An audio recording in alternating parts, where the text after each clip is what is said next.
নমস্কার বন্ধুরা, আজকে এক হাসির গল্প শোনাচ্ছি উপেন্দ্রকিশোর রায়চৌধুরীর লেখা চালাক চাকর। এক বাবুর একটি বড় বুদ্ধিমান চাকর ছিল, তার নাম ভজহরি। একদিন ভজহরি পথ দিয়ে যেতে যেতে দেখল তার বাবু ভারী ব্যস্ত হয়ে বাড়ির দিকে ছুটে চলেছেন। ভজহরি জিজ্ঞাসা করল, বাবু কোথায় যাচ্ছেন? বাবু বললেন, শিগগির এসো ভজহরি, সর্বনাশ হয়েছে, আমাদের ঘরে আগুন লেগেছে। তাতে ভজহরি বলল, আপনার কোনো ভয় নেই বাবু, ও মিছে কথা, আগুন কি করে লাগবে, আমার কাছে যে ঘরের চাবি রয়েছে। ভজহরি গেল কলুর দোকানে একসের তেল কিনতে। কলু তাকে একসের তেল মেপে দিল, তাতেই তার বাটিটি ভরে গেল। তখন ভজহরি বলল, ফাউ দেবে না? কলু বলল, হ্যাঁ দেব বই কি, কিসে করে নেবে? ভজহরি ভাবল, তাই তো, কিসে করে নি, কিন্তু ফাউ না নিয়ে গেলে যে বাবু আমাকে বোকা ভাববেন। তখন তার মনে হলো যে বাটির তলায় একটু গর্ত আছে। অমনি সে বাটিটি উল্টিয়ে নিয়ে সেই গর্তটা দেখিয়ে কলুকে বলল, এতে ফাউ দাও। কলু হাসতে হাসতে সেই গর্তে ফাউ ঢেলে দিল। ভজহরি মহা খুশি হয়ে তাই নিয়ে বাড়ি এলো। ভজহরি তার বাবুর সঙ্গে নৌকায় চড়ে নদী পার হচ্ছে। নৌকায় ঢের লোক। ভজহরি ভাবল, নৌকা বড্ড বোঝাই হয়েছে, যদি ডুবে যায়। এই ভেবে সে তাদের পুঁটুলিটা মাথায় করে বসে রইল। বাবু বললেন, ভজহরি, পুঁটুলিটা নামিয়ে রাখো না, মাথায় করে কেন কষ্ট পাচ্ছ? ভজহরি বলল, আজ্ঞে না, নৌকা বড্ড বোঝাই হয়েছে, পুঁটুলিটা তাতে রাখলে আরও বোঝাই হয়ে যাবে। বাড়িতে চোর এসেছে। ভজহরি তা টের পেয়েছে। সে ভাবল, ব্যাটাকে ধরতে হবে। তখন সে মাথায় শিং বেঁধে লেজ পরে উঠোনের কোণে গিয়ে দাঁড়িয়ে রইল। মতলবখানা এই যে চোর নিশ্চয়ই তাকে দেখে ছাগল মনে করে তাকে চুরি করতে আসবে। তখন সে তাকে জড়িয়ে ধরবে। চোর এলো, ঘরে গিয়ে ঢুকলো। ভজহরি উঠানের কোণ থেকে বলল, ম্যাঁ। চোর ঘরের সব জিনিসপত্র বাহিরে এনে একটি পুঁটুলি বাঁধল। ভজহরি তাকে বলল, ম্যাঁ।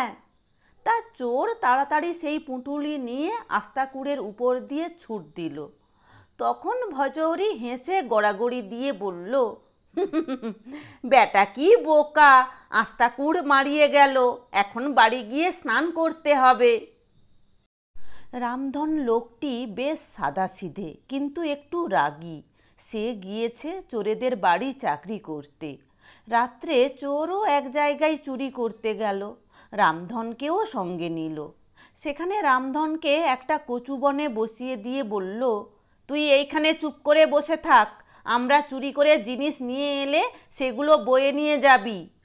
রামধন বলল, আচ্ছা। চোরেরা শীত কাটছে, রামধন কচুবনে বসে আছে। সেখানে বেজায় রকমের মশা, রামধনকে কামড়িয়ে পাগল করে তুলল। বেচারা অনেকক্ষণ শোয়ে চুপ করেছিল, তারপর চটাস চটাস করে দু একটা মারতে লাগলো। শেষে রেগে গিয়ে লাঠি দিয়ে মেরে কচুবন তোলপাড় করে তুলল।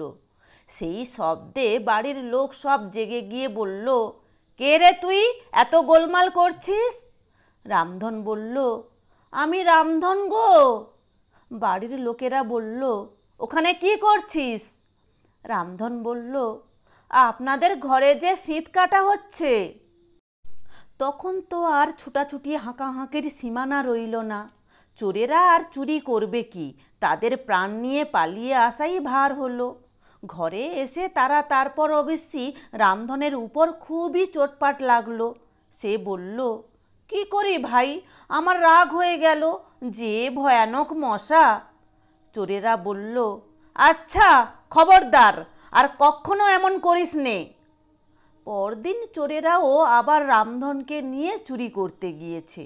এবারে রামধন ঠিক করে এসেছে যে মশা তাকে খেয়ে ফেললেও আর সে টুঁ শব্দটি করবে না।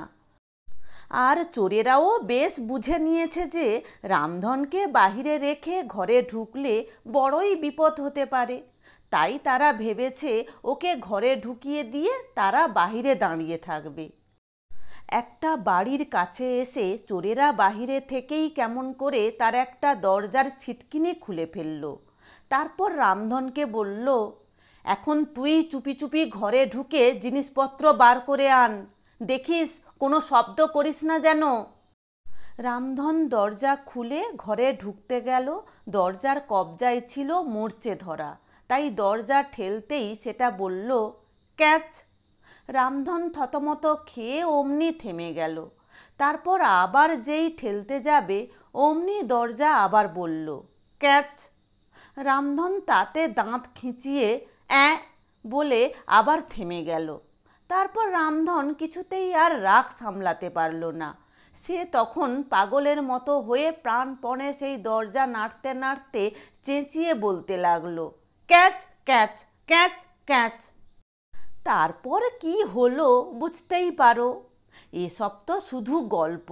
এবার একটি সত্যিকারের চাকরের কথা বলি। তার নাম ধরে নাও যেন কেনারাম। কেনারাম সেজে গুজে একটা বোটের ছাতে উঠে বসে আছে। তার বাবুর সঙ্গে এক জায়গায় তামাশা দেখতে যাবে। খানিক বাদেই বোটের ভিতর থেকে জুতোর শব্দ এলো। কেনারাম বুঝলো বাবু বেরুচ্ছেন, এই বেলা যেতে হবে। সে অমনি তাড়াতাড়ি বোটের ছাদ থেকে লাফিয়ে পড়ল, আর পড়ল ঠিক তার বাবুর ঘাড়ে। প্রথমে যখন কেনারাম আসে তখন একজন পুরনো চাকর বলেছিল, বাবু কাছারি থেকে এলে রোজ তাঁকে পান খেতে দিও। সেদিন বাবু কাছারি থেকে এসেই পায়খানায় গেলেন।